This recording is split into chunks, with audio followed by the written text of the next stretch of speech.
बरसे रे, बरसे रे, बरसे रे। फिर क्यों धरती पर इंसान बूंद बूंद को तरसे रे, बूंद बूंद को तरसे रे, बूंद बूंद को तरसे रे। जागो रे भाई जागो, ना बह जाए जल सारा। आओ साथी मिलजुल कर हम रोक लिए जलधारा। जलसारा, जलधारा, जलसारा, जलधारा, जलसारा, जलधारा, जलसारा, जलधारा, जलधारा।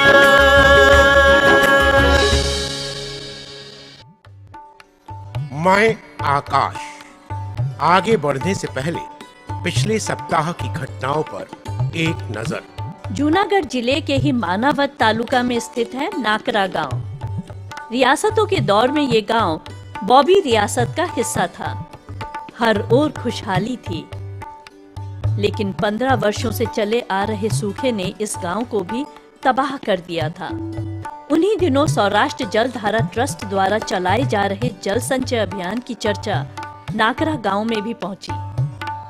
गांव वालों ने सौराष्ट्र जल धारा ट्रस्ट से संपर्क किया।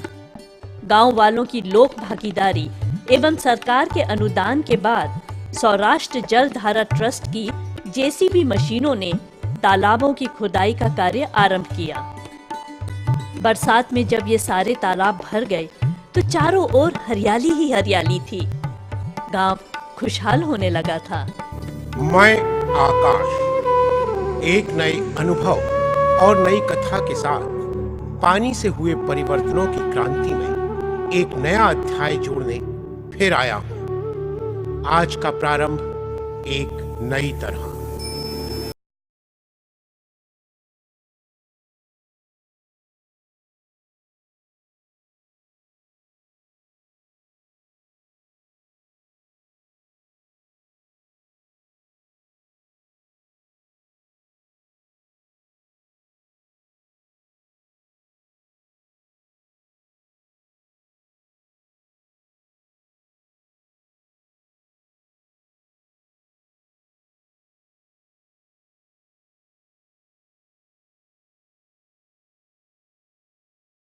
आज हम श्री नरसिंह मेहता को याद करेंगे। वे महान नरसिंह मेहता, जिनका जन्म भावनगर के तलाजा गांव में सन 1470 में हुआ था। कहा जाता है कि बचपन से नरसिंह मेहता गूंगे थे।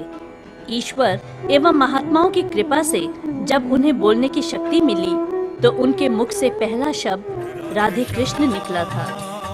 मान्यता है कि नरसिंह घर छोड़कर जंगल में चले गए थे, जहां उन्होंने बिना अन्न जल ग्रहण किए 7 दिन तक कड़ा उपवास एवं साधना की, जिससे प्रसन्न होकर भगवान शंकर ने उन्हें दर्शन दिए और द्वारका ले जाकर श्री कृष्ण की रास लीला के साक्षात दर्शन करवाए। इसके पश्चात नरसिंह मेहता जूनागढ़ आकर रहने लगे। जूनागढ़ के दामोदर कुंड में नरसिंह मेहता प्रतिदिन स्नान करने जाते थे। एक दिन वहां से लौटते समय वहां के हरिजनों ने उन्हें अपनी बस्ती में भजन करने के लिए आमंत्रित किया। नरसिंह मेहता जात पात में विश्वास नहीं रखते थे। वे न केवल उन लोगों के घर गए, बल्कि वहां उन्होंने जलपान भी किया। नरसिंह मेहता उच्च नागर जाति से संबंध रखते थे। उनकी बिरादरी ने उन्हें जात से बाहर कर दिया एवं नरसिंह मेहता के इस कृत्य का विरोध भी किया। फिर भी वे उस बस्ती में आते जाते रहे। उसी दौरान उन्होंने ये भजन भी लिखा, जिसे राष्ट्रपिता महात्मा गांधी ने अपनाया। नरसिंह मेहता का एक और रोचक प्रसंग है। एक बार कुछ श्रद्धालु द्वारका जाने का विचार कर रहे थे। यात्रा में कई बार लूटपाट का भय रहता था, इसलिए श्रद्धालु चाहते थे कि यहाँ पर कोई हुंडी लिख दे ताकि द्वारका में उन्हें पैसा मिल जाए। नागरों को नरसिंह मेहता का मजाक करने का मौका मिल गया। मेहता जी ने 700 रुपए की हुंडी सेठ श्यामल सा के नाम लिख दी। तीर्थ यात्रियों ने 700 रुपए मेहता जी को दे दिए। मेहता जी ने वे रुपया साधु संतों पर खर्च कर दिया। जब तीर्थ यात्री द्वारका पहुँचे तो उन्हें सेठ श्यामल सा की दुकान मिली ही नहीं। वे मेहता जी को भला बुरा कहने लगे।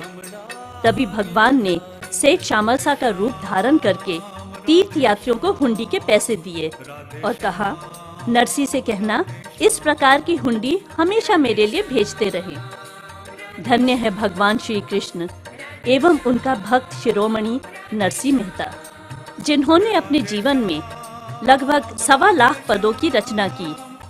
आज भी जूनागढ़ में नरसी मेहता का धाम है, जहां श्रद्धालु दर्शन के लिए आते हैं। यहीं पर उनके चित्रों की प्रदर्शनी भी है, जिसे पर्यटक बड़े चाव से देखते हैं। आज भी शहर के बीच नरसी सरोवर शहर की शोभा बना हुआ है। गीर पर्वत के नीचे नरसी मेहता चौराहा भी है। समय के साथ साथ जूनागढ़ विकसित हुआ। आज ये नरसी मेहता के साथ ही एक ऐतिहासिक स्थान बन चुका है। यहाँ पर राजपूत और मुगल सभी राजाओं एवं नवाबों ने राज किया है। आज भी उस समय के अवशेष उस काल की याद ताज़ा करते हैं। पुराने संग्रहालय, दरवाजे, मजेवड़ी दरवाजा, स्वामी नारायण दरवाजा एवं सरदार पटेल प्रवेश द्वार, शहर के चौराहों पर वीरों एवं वीरांगनाओं की प्रतिमाएं, ऊपरकोट किले में लश्करी वाव, नीलम एवं माणिक तोप, रणक देवी महल, अनाज के भंडार, पुराना गहरा कुआं, अड़ीकड़ी वाव एवं अन्य ऐतिहासिक अवशेष देश विदेश के पर्यटकों के आकर्षण का केंद्र हैं। यहाँ का कृषि विश्वविद्यालय संपूर्ण भारत में विख्यात है। नई नई आंखें हों तो हर मंजर अच्छा लगता है। कुछ दिन विदेशों में घूमे पर अब अपना घर अच्छा लगता है। मिलने वालों में तो सभी अपने जैसे हैं, पर जिससे अब तक नहीं मिले वो अक्सर अच्छा लगता है। नए लोग, नई मुलाकातें और नए सिलसिले, नई बातें। आइए आगे बढ़ें। जूनागढ़ जिले के लोग अपने विशेष श्रृंगार एवं पहनावे के लिए जाने जाते हैं। यहाँ की औरतें एवं बच्चे बच्चियां कानों में सोने के कर्णफूल पहनते हैं। यहाँ की स्त्रियों के हाथों में दोनों ओर, गले एवं चेहरे पर भी एक विशेष प्रकार की गुदाई होती है। त्वचा पर बने ये निशान इनकी पहचान है। यहाँ के लोगों का पहनावा भी रंग बिरंगा होता है। पुरुषों के सिर पर एक विशेष प्रकार की टोपी इनकी अलग पहचान बनाती है। चूड़ीदार पैजामा, कुर्ता और कानों में विशेष प्रकार के कर्णफूल इनके व्यक्तित्व को निखारते हैं। यहाँ के पुरुषों को विभिन्न प्रकार की मूछें रखने का शौक है, जो परंपरागत है। उन्हें अपनी मूछों पर गर्व है। 80 एवं 90 के दशक में पड़े सूखे ने जूनागढ़ के बिल्कुल समीप के गांव धंदुशर की तस्वीर बदल के रख दी। सबसे ज्यादा आम निर्यात करने वाले इस इलाके में लोग पानी पानी को तरसने लगे। ऐसे समय में जल संचय जन जागृति अभियान के अंतर्गत सौराष्ट्र जल धारा ट्रस्ट के प्रमुख श्री मथुर भाई एक सभा लेने धंदुशर आए। लोगों ने उनकी बातें सुनी और अपने गांव में भी जल संचय करने के लिए संकल्प लिया। इन्हीं में से एक दानवीर हमीर भाई ने भरी सभा में ये कहा कि मैं अपने पिताजी के मृत्यु भोज का पूरा पैसा चेक डैम बनाने के लिए देना चाहता हूँ और जल संचय के कार्य में पूरा सहयोग देने का संकल्प लिया। क्योंकि बारिश के दिनों में नदी के उफान से गांव से जूनागढ़ शहर जाने वाला एकमात्र रास्ता बंद हो जाता है। सरकारी अनुदान मिलने के बाद गांव कमेटी ने लोक भागीदारी का पैसा इकट्ठा किया और सौराष्ट्र जल धारा ट्रस्ट की तकनीकी सहायता से इस कॉजवे कम चेक डैम का कार्य आरंभ किया गया और देखते ही देखते इसका कार्य संपूर्ण हो गया। जब बारिश आई तो चारों ओर पानी ही पानी था। इस कॉजवे कम चेक डैम से जल संचय तो हो ही रहा था, साथ में बारिश में भी गांव का शहर से संपर्क भी बना रहता था। मनुष्यों के साथ मवेशियों के लिए भी आने जाने का सुविधाजनक मार्ग बन गया था। चारों ओर हरियाली ही हरियाली होने लगी। मवेशियों को अच्छी मात्रा में हरी घास एवं चारा मिलने लगा, जिससे कई लोगों ने गाय एवं भैंसें खरीदनी शुरू कर दी और बरसों से ठप पड़ा दूध का व्यापार फिर से आरंभ करने का विचार सभी के मन में आया। आज यहाँ घर घर में गाय भैंसें नजर आ जाती हैं। इनका दूध निकालकर गांव की औरतें एवं मर्द दुग्ध सेंटर पर जाते हैं, जहां पर सारे घरों का दूध इकट्ठा होता है। दूध की ज्यादा मात्रा होने से गांव में अब 2 सेंटर बन गए हैं, जहां से सारा दूध शहर भेज दिया जाता है। साथ ही बर्बाद हो चुके आम के पेड़ भी फिर से लहलहाने लगे हैं। सूखे के दिनों में जिन आम की बाड़ियों के दाम कौड़ियों के भाव हो गए थे, आज उनकी कीमतें आसमान छूने लगी हैं। यहाँ की विशेष प्रकार की कैरी एवं आम की मांग पूरे गुजरात में ही नहीं बल्कि पूरे भारतवर्ष में है। साथ ही इन आमों का निर्यात विदेशों में भी किया जाने लगा है। आमों के सुरक्षित निर्यात के लिए शहर में बसे यहाँ के निवासियों ने लकड़ी द्वारा बनाए जाने वाले डिब्बों का व्यापार भी शुरू कर दिया है। बड़े बड़े पेड़ों की सूखी लकड़ियों को करीने से काट कर रखा जाता है, फिर इनके जरूरत के हिसाब से छोटे एवं बड़े टुकड़े किए जाते हैं। आरा मशीन की घूमती चक्री पर यह कार्य किया जाता है, फिर इन टुकड़ों को जोड़ दिया जाता है। बड़े टुकड़ों से डिब्बों की दीवार बनती है एवं उसे मजबूती देने के लिए छोटे छोटे टुकड़ों को उनसे जोड़ दिया जाता है। एक दिन में कई कई डिब्बे ये लोग बना लेते हैं।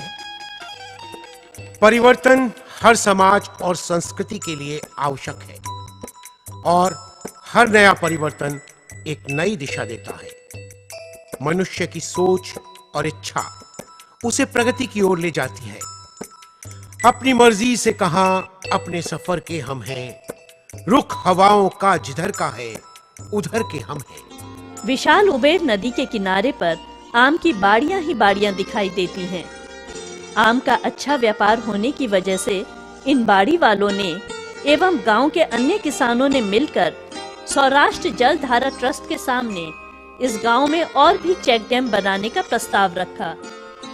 ट्रस्ट ने सरकार की सरदार पटेल योजना के अंतर्गत यहाँ की विशाल उबेर नदी पर 2 और बड़े चेक डैम बनाने की स्वीकृति ले ली, जिसमें 80% सरकारी भागीदारी एवं 20% लोक भागीदारी है। जब गांव कमेटी को सारा पैसा मिल गया तो सौराष्ट्र जल धारा ट्रस्ट के सहयोग से दोनों चेक डैम का कार्य आरंभ हुआ। दोनों ही चेक डैम में गांव वालों ने बढ़ चढ़कर हिस्सा लिया। गांव वालों के साथ मजदूर भी पूरे परिश्रम से कार्य कर रहे थे और जब कार्य संपन्न हुआ तो सभी लोगों ने चेक डैम की पाल पर खड़े होकर खुशियां मनाई, क्योंकि पानी से आए परिवर्तन की झलक इस गांव के लोग देख चुके थे। वर्षा ऋतु में इतना पानी आया कि चेक डैमों के ऊपर से पानी निकलने लगा।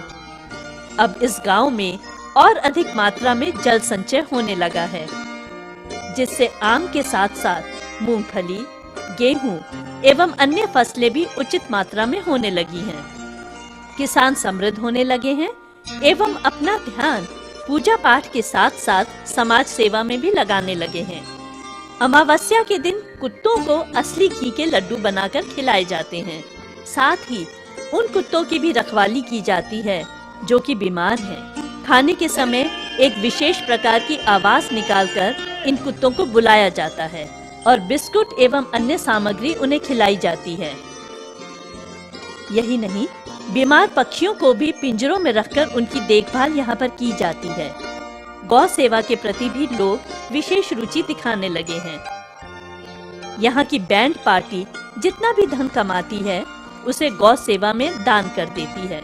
यहाँ के एक भाई ने तो अपने गांव वालों के साथ मिलकर एक स्थान पर गौशाला बनाने का भी संकल्प लिया है। इन सारी गायों के गोबर का भी उपयोग किया जाता है। गोबर से कृत्रिम खाद बनाया जाता है जो खेतों की उर्वरता के लिए लाभदायक है। इसी गोबर से उपले यानी छाने भी बनाए जाते हैं। जिसकी प्रक्रिया कुछ इस प्रकार है। गोबर को इकट्ठा करके इसे गोल और चपटा आकार दिया जाता है और फिर सूखने के लिए धूप में रख दिया जाता है। कुछ लोग जमीन पर बिछाकर और कुछ पत्थरों पर, तो कुछ इन्हें दीवार पर चिपकाकर सुखाते हैं। सूखने के बाद ये छाने बन जाते हैं, जिसका उपयोग ईंधन के रूप में किया जाता है। इससे किसानों को वृक्षों की कटाई नहीं करनी पड़ती। पानी से आए परिवर्तनों से गांव में रोजगार के अवसर बढ़ने लगे हैं। गांव के दरवाजे के पास बने बस स्टैंड पर कई दुकानें बन गई हैं, जिससे लोगों की कमाई होने लगी है। साथ ही गांव के अंदर भी सब्जी एवं अन्य चीजों की दुकानें लगाकर लोग कमाने लगे हैं। शहर से लौटकर आए चाय वाले ने तो अपनी विशेष प्रकार की चाय की थैली एवं उसे बंद करने की तरकीब से लोगों को अचंभित कर रखा है। आज पूरा गांव खुशहाल होने लगा है। जूनागढ़ के गांव में पानी से आए परिवर्तनों की गाथा हम दिखा चुके। चलिए आपको जूनागढ़ के भव्य स्वामी नारायण मंदिर की आरती के दर्शन करवाते हैं।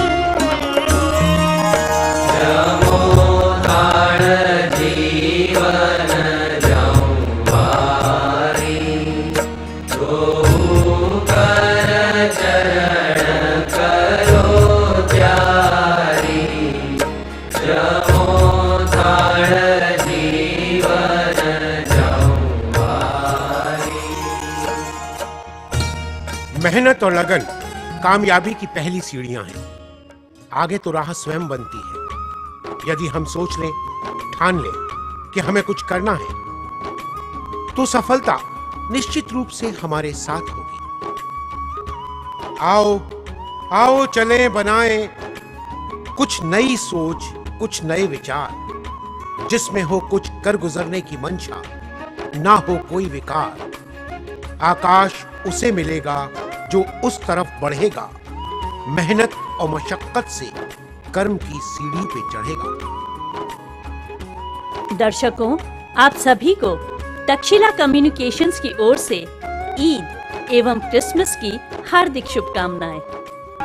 यदि आप भी अपने गांव, प्रांत, राज्य, शहर, देश एवं प्रदेश में जल संचय का काम करना चाहते हैं और इससे जुड़ी कोई भी जानकारी चाहते हैं, तो हमें इस पते पर संपर्क करें। सौराष्ट्र जल धारा ट्रस्ट, 302 सरदार कॉम्प्लेक्स, सवानी ब्रदर्स के बाजू में, कतारगाम रोड, सूरत, गुजरात।